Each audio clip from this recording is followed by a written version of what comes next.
First place. Kansas City. Good.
So I play Jenny.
Good evening. I'd like to call the June, about to say finance and rules, but about to go back a step here, Board of Legislator meeting to order. So if you could please rise and we'll say the Pledge of Allegiance in a moment of silence.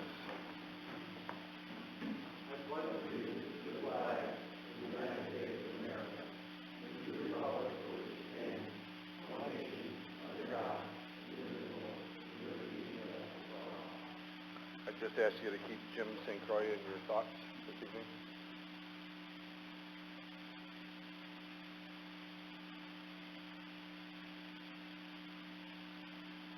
Thank you. You may be seated.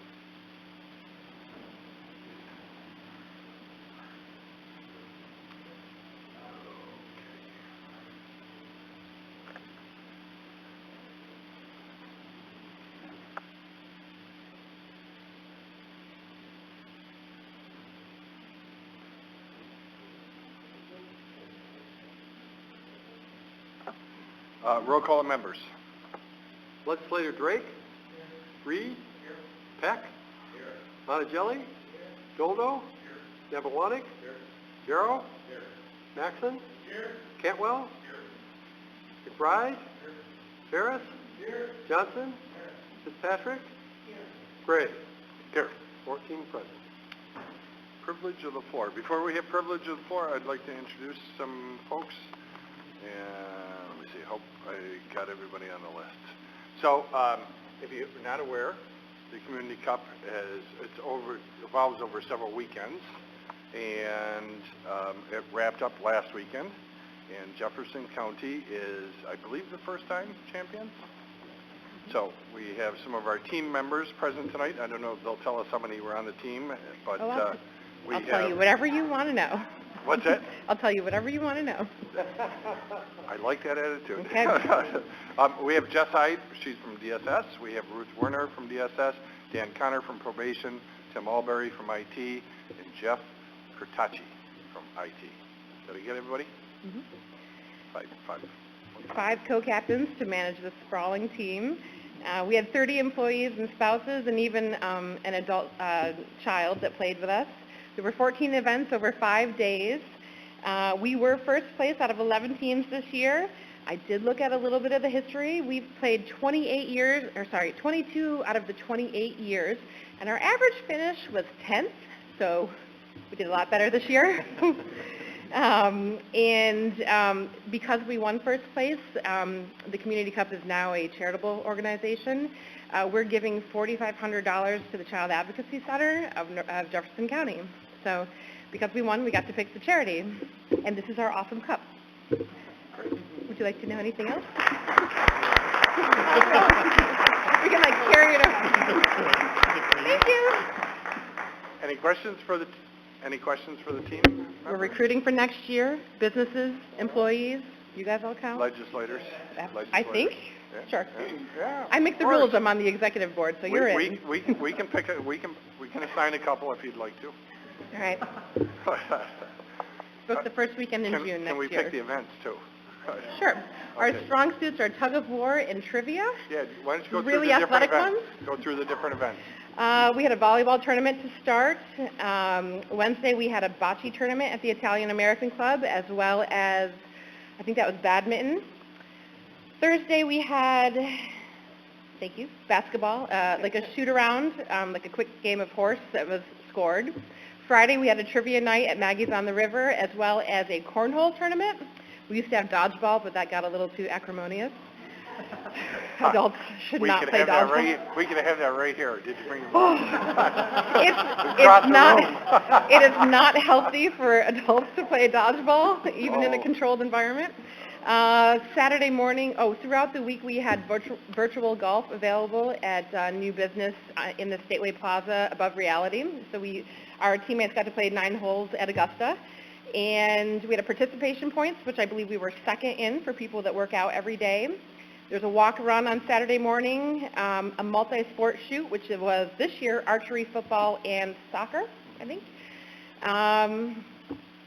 There's a field relay on Saturday morning, an adventure scramble, which is like an amazing race or a survivor challenge, kind of. It's different every year. And tug of war. What I missed? Home run derby. We came in second in that. We got some ballers. So, Sounds it. Yeah. Congratulations. Thank you. Thanks for having us. Yes. Keep up the good work. If they bring dodgeball back, we'll play here. Yes, dodgeball. I'll bring the game. Across the room dodgeball. I can't think of more fun. Of course, Bob and I are just the referees because we're up here. So, okay. Anybody else privileged to the floor? Hearing none, we'll close it. Is there any desire to have the minutes of the last session read? If not, I'll entertain, is there any additions, deletions, or corrections? None? Okay. Presentations, petitions, notices, and communications. We had one letter this evening to report. We are in receipt of a letter from Assemblyman Barkley with regards to his support of the county's position in opposition to the proposed Farm Workers Fair Labor Proclamation Act. So he sent us a nice letter in that regard. That is all. Okay. Reports of standing committees. Report of the Finance and Rules Committee reporting favorably on resolutions 119 and 120. Reports of county officers and others. We have a report of the county treasurer on investments in cash on hand. We also have a report from the county administrator on budget transfers. Oh, excuse me, we actually have a third report this month from the county auditor for erroneous assessments.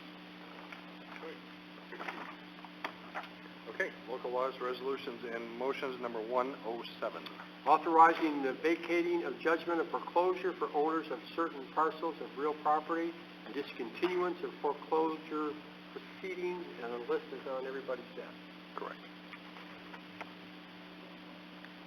Discussion? None? All in favor, aye? Aye. Opposed? Carried. 108. Authorizing the sale of certain tax foreclosure property in the town of Theresa to Gerald Bartlett and Rosemary Bartlett. Discussion?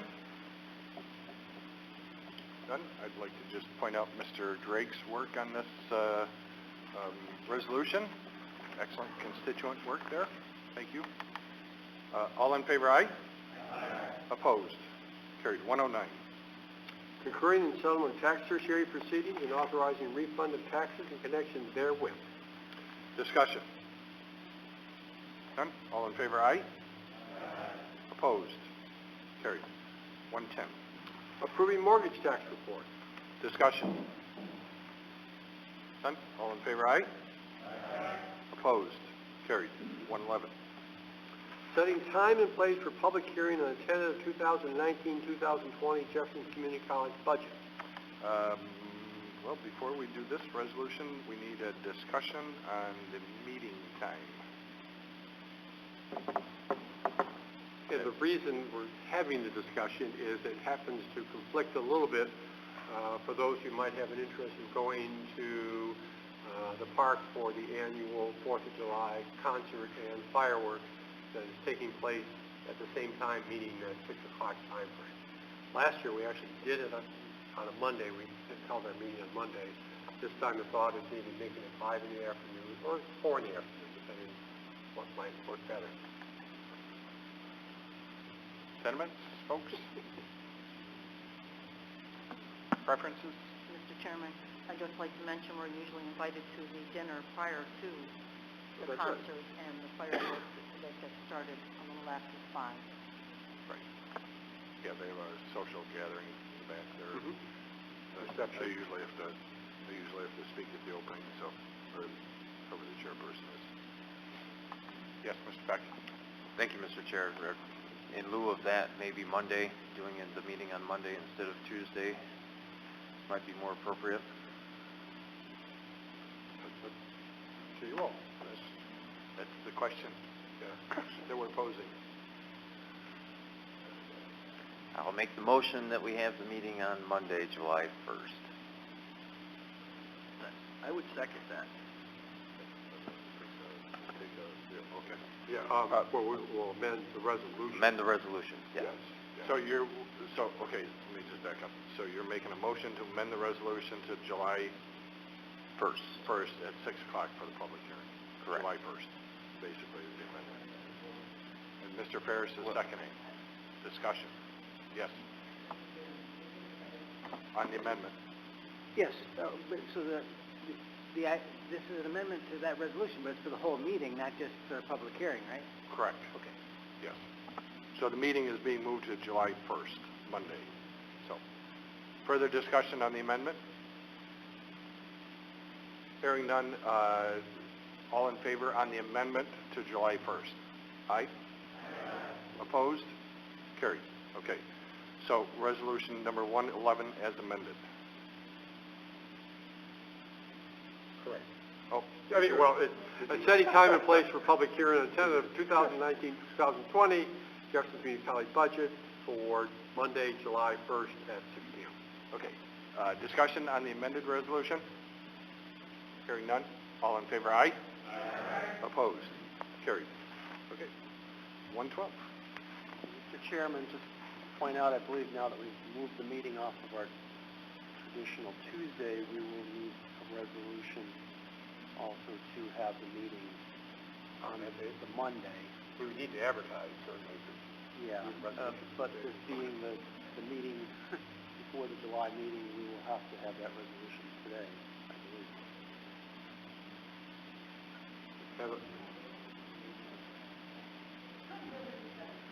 Do we need a resolution? He's saying we need a resolution on to have the meeting on Monday, July 1st.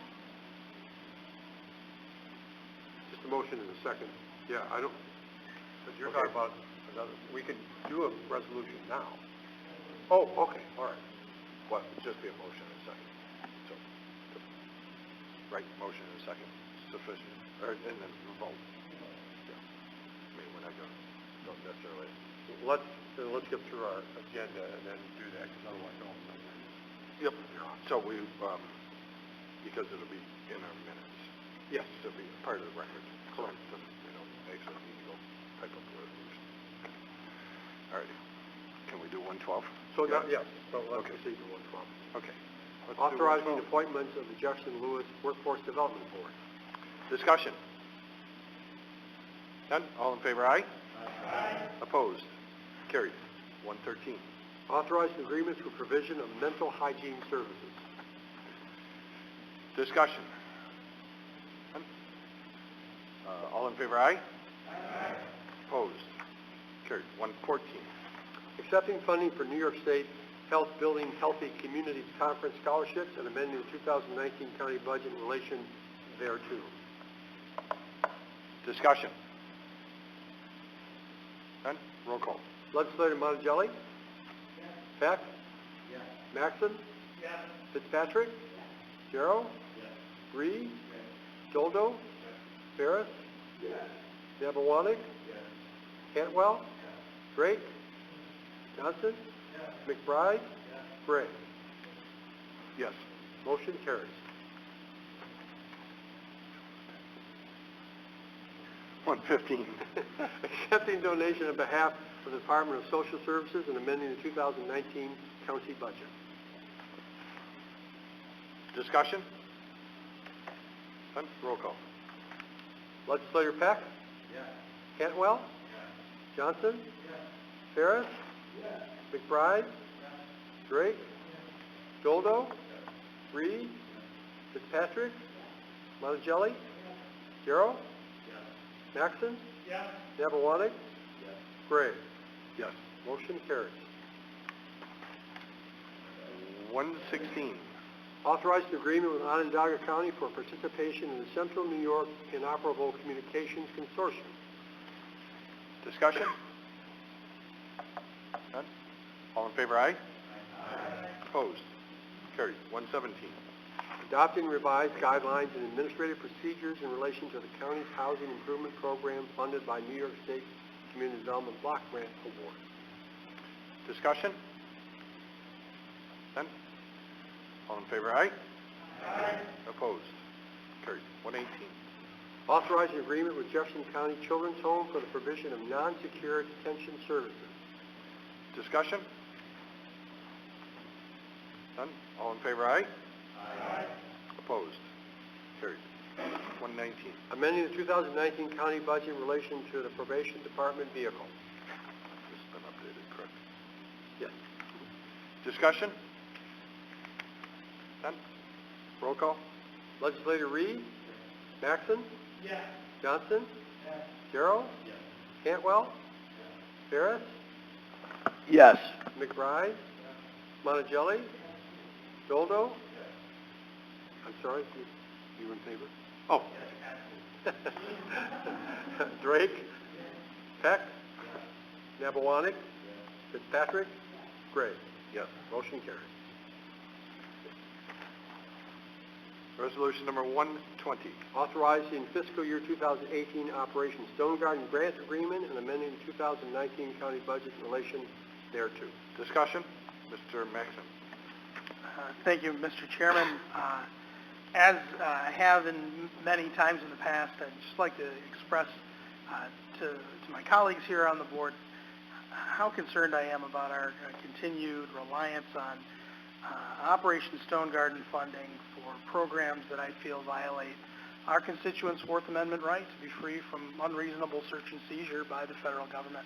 So as I have many times in the past and as long as I am a member of this board, I will be voting against Resolution 120. Thank you. It may not always be 120, but we understand. We get the picture. Very good. All righty. Further discussion? Roll call. Yes, Mr. Peck. Thank you, Mr. Chair. I'm not here to debate with any of my colleagues. I very much respect his opinion on this matter. It's actually more of a question of, and that this is money that comes in and I see it gets dispersed out to the village of Alexandria and Clayton in addition to the Sheriff's Department. Is there a particular reason why it goes out to other agencies other than just our own? We're the administrators of the grant, basically. Yes. The Sheriff's Department's always administered the grant, even if it goes to a state agency. Or even any of the agencies that participate. The Sheriff's Department's always been the lead on grants and the distribution of them. Okay. So in lieu of that, can we create rules and parameters that those who receive the monies operate under?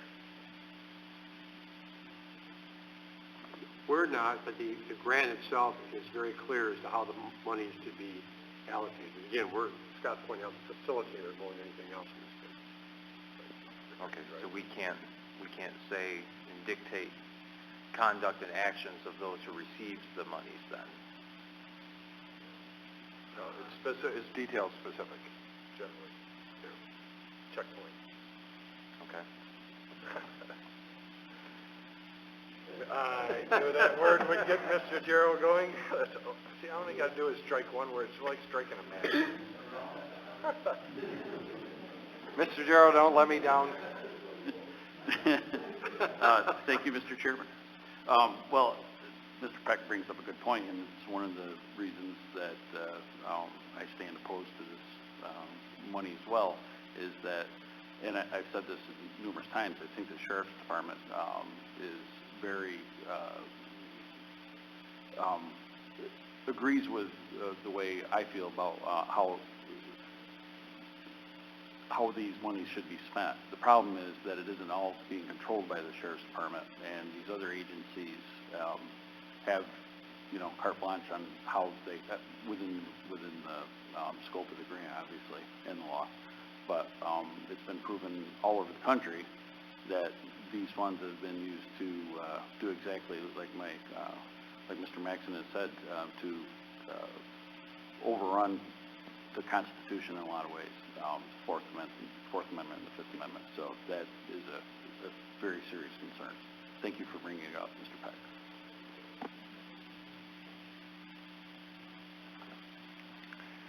Anything else you'd like to dish up?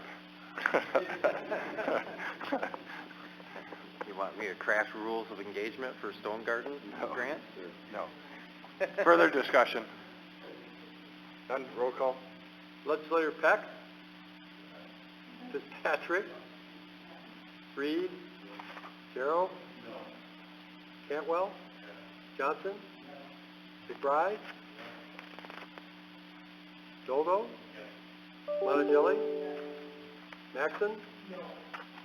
Drake? Nebewanik? Ferris?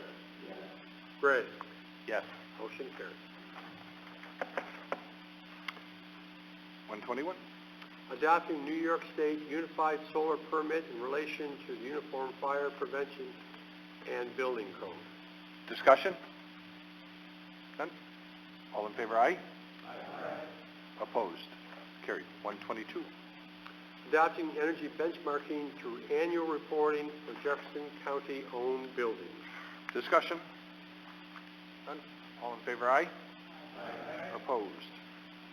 Carried.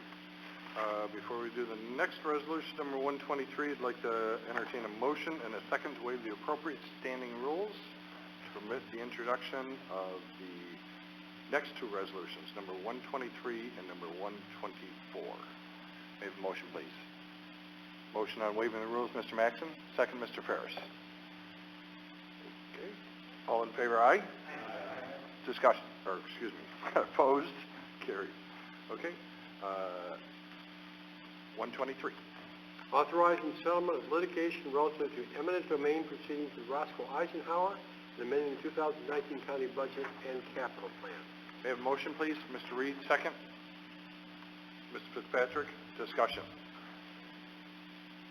Hearing none. All in favor, aye? Aye. Okay. Opposed? One of.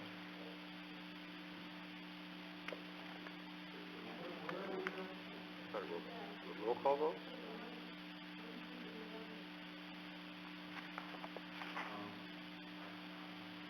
Oh, that's right, yeah. Yep. Yeah, Yep. no, that's Amending, right. That is right. what, yep. Are we amending? Yeah, we are amending the budget. Yeah, we are, no, that's correct. Didn't catch it, Mr. Dolbo. So, do roll call. Okay. So, let's go back. 123. Discussion. None. Roll call. Legislator Peck? Yes. Reed? Yes. Johnson? Yes. Ferris? Yes. McBride? Yes. Cantwell? Yes. Carroll? Yes. Nebewanik? Yes. Maxon? Oh, I'm sorry. Yep. Doldo? It's truly an abstention. Monticelli? Yes. Drake? Fitzpatrick? Yes. Gray? Yes. Motion carries. Okay. Resolution number 124. Opposing a portion of a proposed legislative bills S 4676 and A 4863, changing the order in which multiple tax liens are to be redeemed. May I have a motion, please? Mr. Monticelli. May I have a second, please? Mrs. Fitzpatrick. Discussion. Mr. Maxon. Thank you, Mr. Chairman. I've read the text of the Senate and Assembly bills, and I think that it's important to tell Albany when I think they've done a good job, because I don't do that very often. I'm usually very negative about the things that come out of Albany. In this case, I think that the bills that they've proposed will make some changes that I think are reasonable protections for our taxpayers. By capping interest charges at no more than 12% rather than mandating that they be no less than 12%. And by requiring municipalities to redeem older debts before they redeem newer debts, I think what will happen is our taxpayers will be protected. There's a whole list of properties that we're foreclosing on this month. It would be a lot smaller. And I think that people would be more likely to make an honest effort to redeem their properties instead of knowing that they have to pay or enter into a payment schedule with no missed payments in order to keep their home. I think that what we're doing, we're on par with a payday lender. We're redeeming newer debts so that older ones can ripen and we can foreclose, and I think that that's shameful. So I oppose this resolution, and I do support what the Senate and Assembly have proposed in making those changes to the law. Thank you, Mr. Maxon. Further discussion? Mr. Gero. Thank you, Mr. Chairman. Well, I'd like to reiterate Mr. Maxon's points, and I think they're well said. I think at the end of the day, we have to realize that we are taking people's properties, and we need to give them every measure that they can have before we do that. So I'm not saying that we do it unjustly now. I just think that this is another layer of protection for the property owners. And again, as Mr. Maxon said, I'm surprised that something this commonsensical came from Albany, and I'm quite happy with the bill as it stands, and so I definitely will oppose this resolution to condemn it as well. Thank you. Further discussion? Mr. Peck. Thank you, Mr. Chair. Is it possible that we could have our attorney kind of explain how this might affect foreclosure process to begin with? You know, and as far as, you know, the proposed resolution here is only opposing a portion of it. So you know, there's no mention here as far as the tax or the cap on interest rates. So I could safely make the assumption that was an okay thing in his opinion, but just very much like further clarifications on his objections. That's correct, Mr. Peck. The proposed legislation does three things. First thing it does is it eliminates the 5% penalty that taxpayers now pay when their unpaid taxes are returned to the county. I have no objection to that. I can't speak to the treasurer, but I don't believe she does. The second thing it does is, Mr. Maxon mentions, is it puts a cap on the 12% interest rate. Now, I've been involved in tax foreclosure pretty close to 20 years now. I'm not aware that that rate of interest has ever exceeded 12%. I'm not sure under what circumstances it could. You know, perhaps during the roaring 70s when interest rates were through the roof. At that point in time, they may have exceeded that. I'm only speculating, but again, I have no problem with that aspect of it. There's only one aspect of it that I do object to, and I think is harmful both to the municipalities, the tax enforcement units, and I think to the people who have fallen behind in paying their taxes. And that's this reversal of the rule that's been in effect at least since 1993 when the current tax enforcement statute was enacted by New York State. It's called Article 11 of the Real Property Tax Law, and that was a complete rewrite of the statute that went into effect at that time. Jefferson County has been utilizing it since 1996, I believe, and that rule is that payment is expected of delinquent tax liens in reverse chronological order. And the rule is very simple and commonsensically based that when you have been behind in your taxes long enough to be facing a foreclosure action, that you are expected, in order to satisfy that foreclosure action, you bring yourself current. Pay all taxes. And if the rule were otherwise, all you would be doing is paying off that oldest tax which you are subject to the foreclosure for, and always remaining behind at least 2 years under the rule here, because the rule is we can foreclose on the lien that has to be at least 2 years old. So it's not fair to the other taxpayers who pay on time that some taxpayers can perpetually be 2 years behind. It's really not fair to taxpayers who continually utilize that cushion and are subject to interest accruing to not have the incentive to get caught up. The system has worked well for at least 25 years. I don't see the benefit to anyone in changing it. I think anyone who's worked in the enforcement of taxes would agree with that.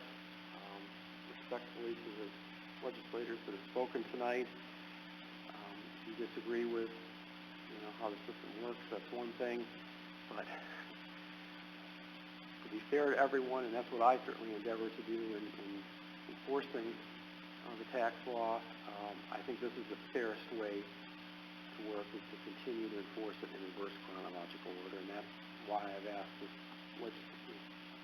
resolution be put forward tonight, and that I ask the board support in encouraging the state legislature to leave that aspect of the law intact.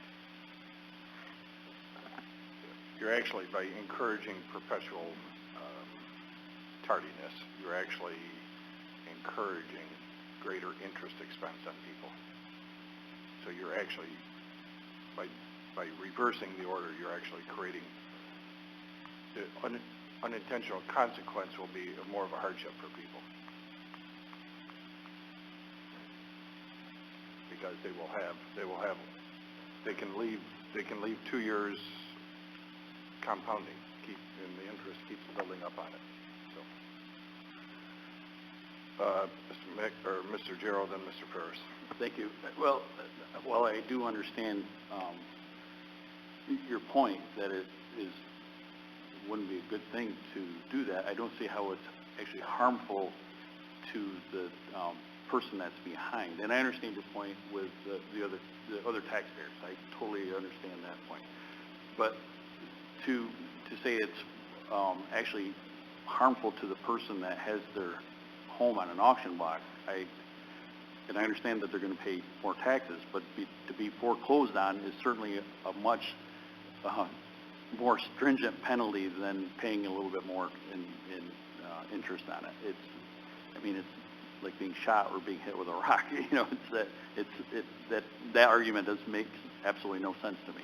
So, but I do certainly understand the other point to the wider tax base. So, just want to clarify that. Yep, I can appreciate that. The other thing we have to do is, it's a give and take. We got to keep taking in, re-levying all the the taxes associated with school districts and the towns and the villages, and we got to keep making, you're going to increase the delinquency, potentially, not increase the foreclosure list, but you're going to increase the list of delinquent properties, which is going to force us to make more jurisdictions whole in Texas. So we're going to be re-levying the town, village, school district taxes and charging back to the taxpayers that cost of doing business. So, Mr. Ferris. Thank you. Excuse me, a little hoarse today. I was under the assumption that if you were behind in your taxes, you were supposed to, and we were foreclosing, you had to get caught up with your taxes in full, not just 1 year, but the 3 years to be forgiven to buy it down. Like there's a group of people who just paid off their delinquent taxes. They didn't pay off 1 year, they paid off what they owed. Is that correct? That is the current system, and this would change that. So this is going to change that system. That's right. This would allow the person who's fallen behind to pay the 1 year that they're most behind in order to save their property from being sold, as Mr. Jarrow says. Yes, that would save them from losing the property. They continue to accrue interest,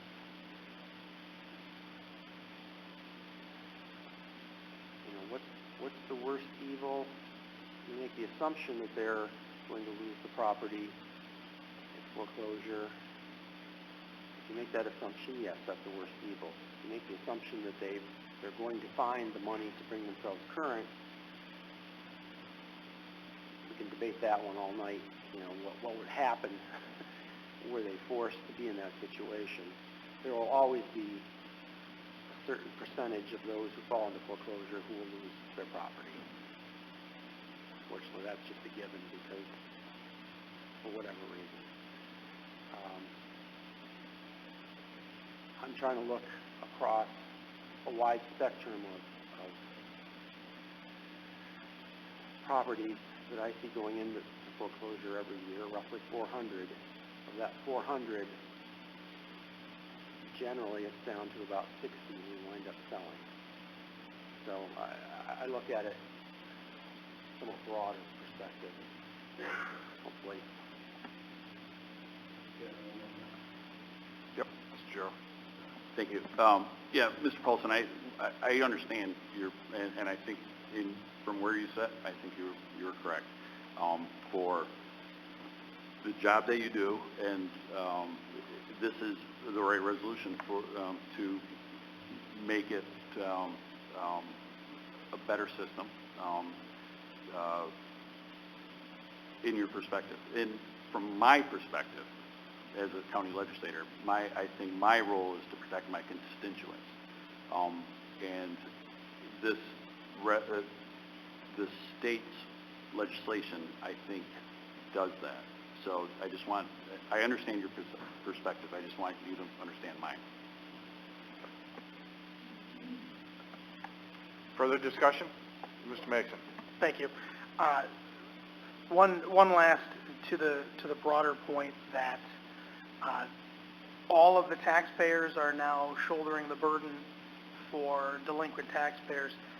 As that taxpayer who is delinquent, if they chose to stay 2 years behind constantly, they're paying 12% per year for the privilege. So that $2,000 tax bill, we average in most of our municipalities 20 per mil. They're paying an additional $500 to us to cover some of those costs. So it's not that they're getting to skate by without paying their taxes. As they redeem that oldest tax bill, they're paying a pretty good penalty for it. So there is an incentive for them to stay current to the tune of 12% per year. But I think that it would be a more just system to allow people to stay in their homes, that for not having paid 2% of their house's value, we're taking 100% of their house's value. So I think that what the state's proposed to do is, as I said, I think it's a good thing for a change. And so, again, I do oppose the resolution. Points well taken. Mr. Monticelli. Thank you, Chairman Gray. I have a question. I think I have to direct it to the attorney. Wouldn't this make it such that every taxable property in the county, you could have 2 years before you had foreclosure, so no one would have to pay taxes for 2 years before anything would have to happen?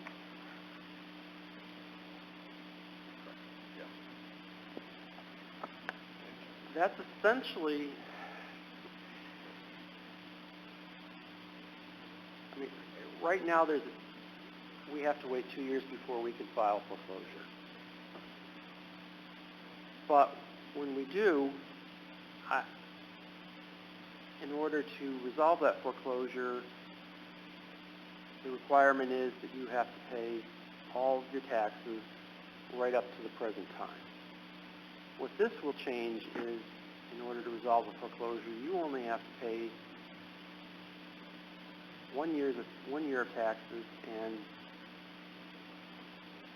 the most recent 2 years doesn't have to be paid. My point exactly. The Okay, short everybody answer gets 2 years is off. yes. Yeah. Everybody could take a pass.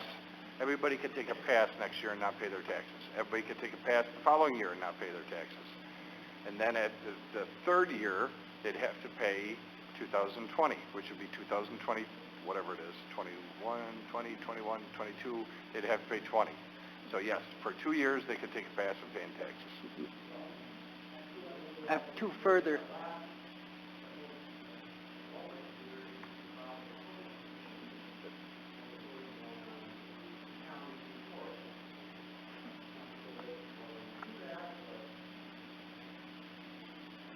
There are two other points. In the 2 years you haven't paid your taxes, you're accruing interest at possibly at 12%, but you're not paying that either. Isn't that correct? So you're basically you'll be charged taxes you didn't pay. Now you're being charged the interest you didn't pay. That's right.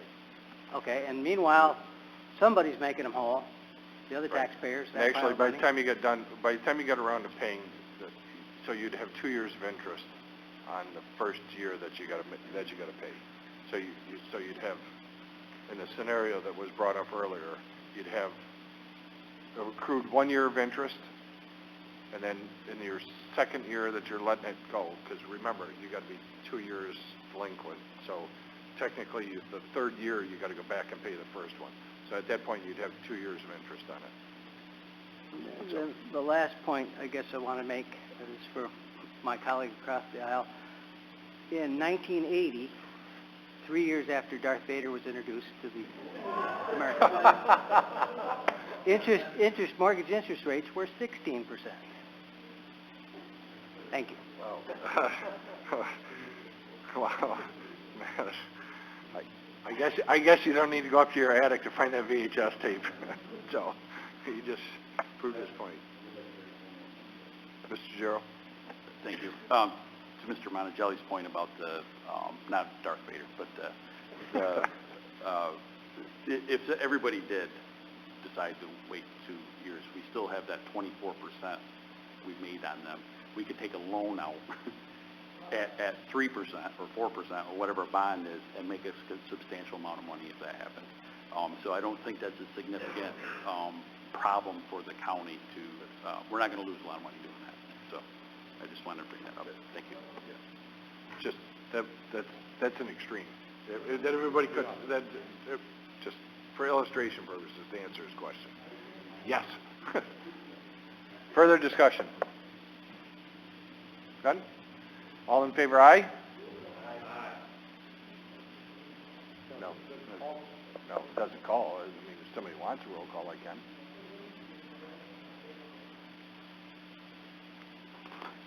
Roll call. Legislator Peck. Monticelli. Maxon. No.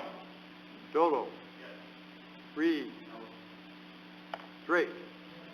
Fitzpatrick. Cantwell. Darrow. Johnson. Ferris. Nebewanik. McBride. Gray. Yes. Yeses. 9 to 5. Yep. Okay. Resolution approved. That concludes the resolutions. Mr. Chairman? Oh, I'm sorry, back up. It doesn't conclude the resolutions. Yeah, hold on. I need a motion to change the meeting time. Is that a motion? Yes, there's a motion to change the meeting time via Meeting date, resolution. meeting date. Monday, July 1st at 6 p.m. Yeah. Well said. That's enough. That's good enough. Second, Mr. Ferris. Any discussion? All in favor, aye? Aye. Opposed? Carried. That concludes the resolutions, the motions. Is there anything else to come before the board? Mr. Peck? Thank you, Mr. Chair. Just wanted to make sure that everybody remembered that June is Dairy Month, and today also happens to be National Cheese Day. Obviously, I already dispersed some of the cheese platter. Please indulge in more of that so I don't have to take it all home. But just to illustrate a couple of interesting facts for our county in particular. USDA does a census of agriculture roughly every 5 years or so, and just to have some quick bites to share with you as far as the difference of time is from 2012 to 2017, and as far as number of farms in our county in 2017 is 792, That is a 10% decrease since 2012. Land and farms is 247,516 acres.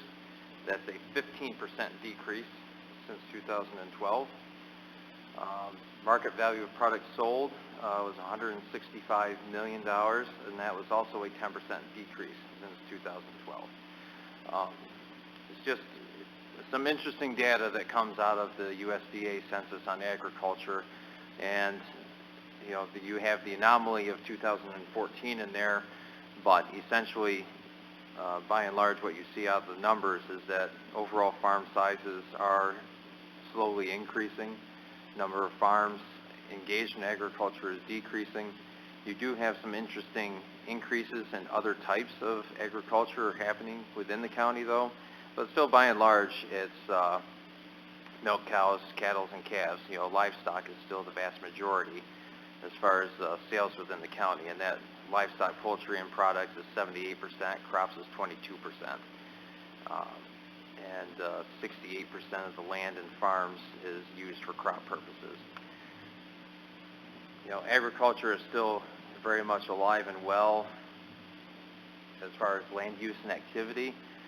Economically, severely challenged. It would have been nice if this could have taken into account 2018 financial figures, because based on mailbox prices for milk, 2018 was only about $2 a hundredweight better than 2009, and at this point 2009 was the worst historic low point for milk prices that we've seen in a generation. And at that point in time, for a couple months, I had received $10 a hundredweight for milk in the spring of 2009. So I think the things I had said to colleagues and people last year is that, probably 2018, adjusted for inflation, was pretty much comparable to 2009. And based on those statistics that have come out, my hunch, was weighted out to be true.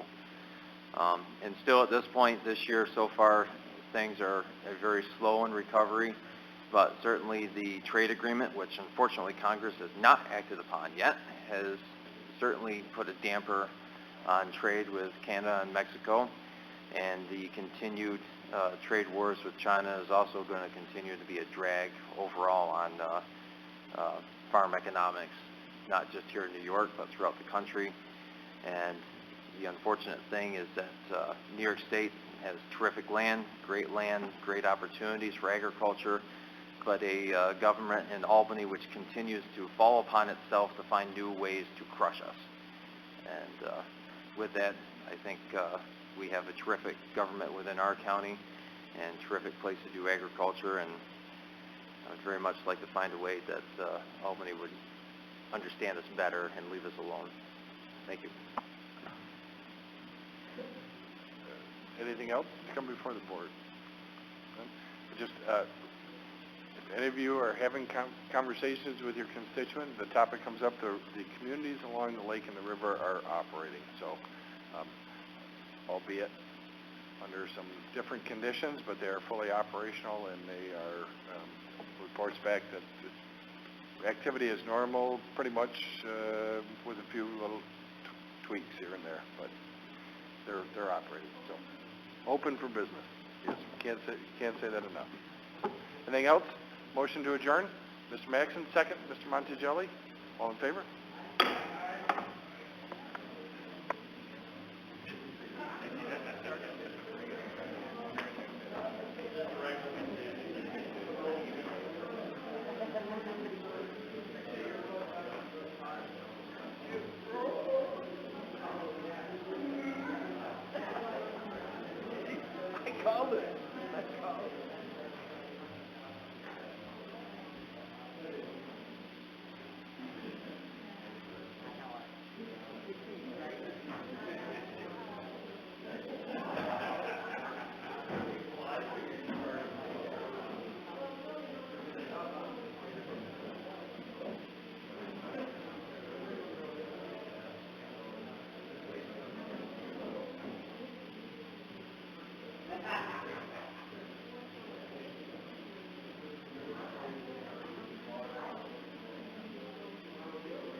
good, I tried some. Yeah, isn't it?